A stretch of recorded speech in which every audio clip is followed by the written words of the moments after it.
Hello friends, नमस्कार। मैं प्रीति जायसवाल और स्वागत है आप सभी का आपके अपने channel and patriarchy star gender equality में।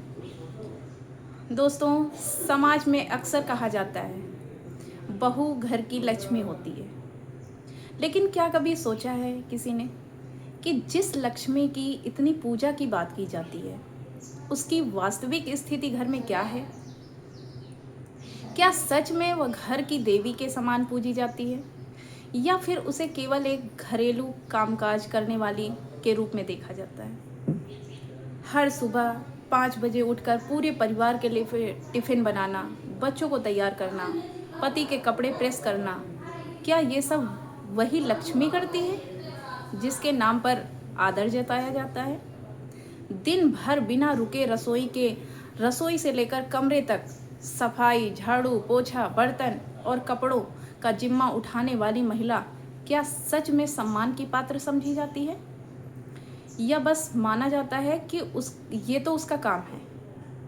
क्या कभी उस घर की लक्ष्मी को अपनी पसंद का खाना बिना तानों या तिरस्कार के खाने को मिलता है? क्या उसे कभी अपने मन से आराम करने का, चाय लेकर सोफे पर बैठने का अधिकार मिलता है? दुख की बात तो यह है कि उसे ना कभी बीमारी की छुट्टी मिलती है, ना पीड़ा में और ना ही त्योहारों में आराम का हक। सच तो यह है कि घर की लक्ष्मी का सम्मान अक्सर केवल शब्दों तक ही सीमित रह जाता है। वास्तविकता में वह एक बिना वेतन की पूर्णकालिक नौकरानी बनकर रह जाती है, जिसे ना तो उसके काम का मूल्य दिया जाता है, ना उसकी थकान को समझा जाता है।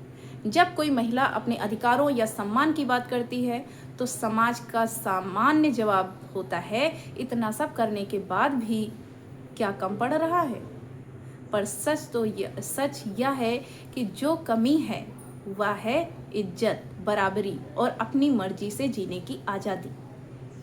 इसलिए अगली बार जब आप किसी महिला को घर की लक्ष्मी कहें तो यह सुनिश्चित कर लें कि वह सच में उस घर में देवी की तरह पूजी जा रही है, ना कि केवल एक काम वाली की तरह इस्तेमाल की जा रही है। यह वीडियो हमें सोचने पर मजबूर करेगी कि सम्मान केवल शब्दों से नहीं बल्कि व्यवहार से दिखाया जाता है। जब तक हर घर की लक्ष्मी को बराबरी, सम्मान और स्वतंत्रता नहीं मिलेगी, तब तक उसके लिए यह उपाधि एक खोखला शब्द बनी रहेगी।